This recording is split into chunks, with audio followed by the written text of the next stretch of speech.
All right, so my name is Ben. I live here in Japan. I train Brazilian Jiu-Jitsu at the Sendai Jiu-Jitsu Academy. See the banner behind me. And basically this channel is just going to be me talking about Jiu-Jitsu and sharing kind of my experience with you guys. And hopefully I'm hoping to have a conversation about Jiu-Jitsu and what it's like to do Jiu-Jitsu when you're 47. So I'm 47 now. I've been doing Jiu-Jitsu for almost 7 years, which is crazy, but on and off. So I started 2018, January, I think. Trained really hard for 2 years, did all sorts of stuff. Trained, 5-6 times a week. Went to camps, did competitions, all that stuff. Got my blue belt after 2 years exactly in January 2020. And then COVID hit. So kind of had a couple of years off at that point. And then I've been back sporadically. I've had injuries. I've had life get in the way. And so I'm that, 7-year blue belt that comes to class occasionally. But I'm going to give it another go now. So I've been training fairly consistently for the last couple of weeks. And so welcome to my channel. Today just finished a lunchtime class. Lunchtime class is 1 hour at our club. We do kind of 30-40 minutes of technique, practice drills. And then we do 20-30 minutes of rolling after that. Did 2 rolls today. I went okay. It wasn't great. So I had a fairly good white belt who was kind of got a wrestling background. And he kind of beat me up a bit. And then I rolled with a less experienced blue belt. It was a bit smaller than me. Got to back. Got a cross collar choke from back and put him to sleep.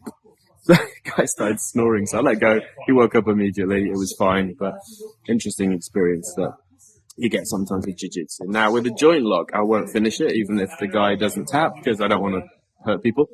But with a choke, the risk isn't there. So, if you don't tap to a choke, you're probably going to go to sleep. So, so that's me. I'm going to be talking about my progress. So as a blue belt, I've realized that I need to do a few things to get to the next level, to get to purple level. Mainly, I need to start chaining techniques. I need to start doing A-B kind of jab cross kind of combinations. I'm still doing the basic, hey, I can see a sweep, I'll go for the sweep. I don't really think about what happens after the sweep or what happens after it doesn't work. Or, I'll see like a submission, I'll go for the submission.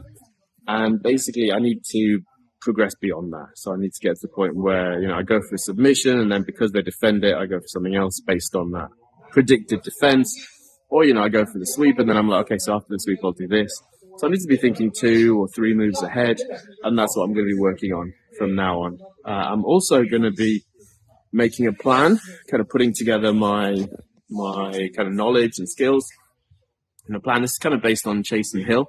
You check out his YouTube channel. He's got a lot of videos about learning and how to think about your game to make progress.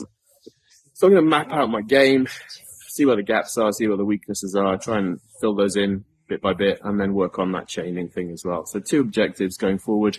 And I'll be hopefully making videos after each class, talking about how I did, what went badly, the ups and downs of jiu-jitsu. So if you're into that, do subscribe, follow along, leave me comments, talk to me in the chat, because that's mainly what I want to do this for. I want to have a conversation with other people in similar situations and kind of support each other and see how we're doing. So, all right, see you in the next one.